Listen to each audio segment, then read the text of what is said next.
Praise the Lord. கர்த்தருடைய பரிசுத்த நாமத்துக்கு மகிமை உண்டாவதாக.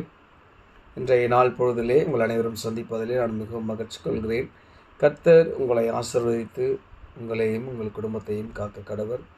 எனக்கு அருமையானவர்களே, இன்றைய நாளுக்கான இறை வாக்கியம் உபாகமம் 28ஆம் அதிகாரம் 11ஆம் வசனம். இதன் பிற்பகுதியை நான் உங்களுக்காக வாசிக்கிறேன். கர்த்தர் உன் கர்ப்பத்தின் கனியிலும் உன் மிருக ஜீவன்களின் பலனிலும் உன் நிலத்தின் கனியிலும் உனக்கு பரிபூர்ண நன்மை உண்டாக கட்டளையிடுவார். எனக்கு அருமையானவர்களே, கர்த்தர் நமக்கு எல்லாவற்றிலும் பரிபூர்ணமாக உண்டாக அவர் கட்டளையிடுவார். இன்றைய காலகட்டங்களிலே திருமணமாகி அந்த குழந்தை பாக்கியத்துக்கான ஒரு தேடல் அதிகமாக கொண்டிருக்கிறது. நம்முடைய உணவு முறை அதற்கு ஒரு காரணம். அதில் எந்த ஒரு மாற்று கருத்தும் கிடையாது.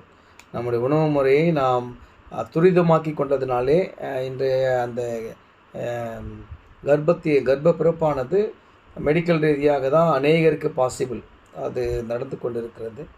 ஆனாலும் நீங்கள் நம்பிக்கையற்றவர்களாக இல்லாத இருங்க. ஏன்னு சொன்னால் நம்பிக்கையோடு இருங்க. எங்கடான்னு சொன்னால் கர்த்தர்கிட்ட நம்பிக்கையாக இருங்க.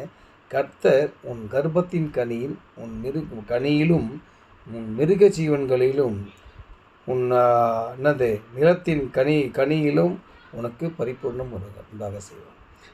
நீங்கள் ஜெபம் பண்ணுங்க, ஆண்டவரை நோக்கி ஜெபம் பண்ணுங்க. ஆண்டவரே, ஒரு கர்ப்பத்தின் கனியை எனக்கு கொடுங்க.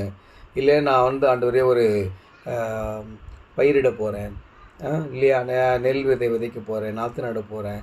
எனக்கு அந்த பலனை எப்படி ஈசாக்கு விதைத்தான் 30, 100, 60 பலன் தந்ததோ அப்படி என்னை ஆசீர்வதிங்க ஆண்டவரே அப்படின்னு சொல்லி நீங்கள் அவரிடம் உங்களை ஒப்புருவாக்குங்க. கணவன் மனைவியாக உட்காந்து உங்களுடைய குழந்தை பாக்கியத்துக்காக ஆண்டவருடன் ஜெபம் பண்ணுங்க.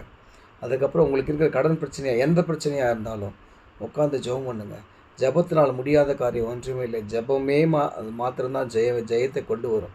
நீங்கள் நல்லா ஜெபம் பண்ணுங்க. ஆண்டவரை நோக்கி பாருங்கள். ஆண்டவரே, எனக்கு எந்த கஷ்டம் இருக்குதாப்பா, நான் எப்படி ஆண்டவரே எப்படி இருக்கிறேன், எனக்கு அந்த லோன் வாங்கிட்டு இருக்கிறேன். அநேகர் இந்த கால்நடை லோன் வாங்குவது உண்டு.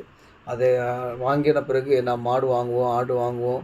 இதெல்லாம் வாங்கும்போது கூட ஏதோ ஒரு சூழ்நிலை அது உடல்நிலை சரியாமல் இறந்து போச்சுன்னா ரொம்ப கண்ணீரோடு இருப்பாங்க அவங்க.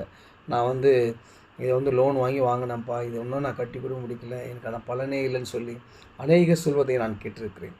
ஆனால் நீங்கள் கவலைப்படாதீங்க. கர்த்தர் உங்கள் மிருக ஜீவன்களிலும் பரிபூர்ணமடைய செய்வார். உங்களுடைய நிலத்தின் அந்த பயிர் வைக்க எல்லா விதத்திலும் பரிபூர்ணமடைய செய்வார். கர்ப்பத்தின் கனிக்காக காத்திருக்கிறீங்களா? கர்த்தரிடம் நீங்கள் முறையிடுங்க.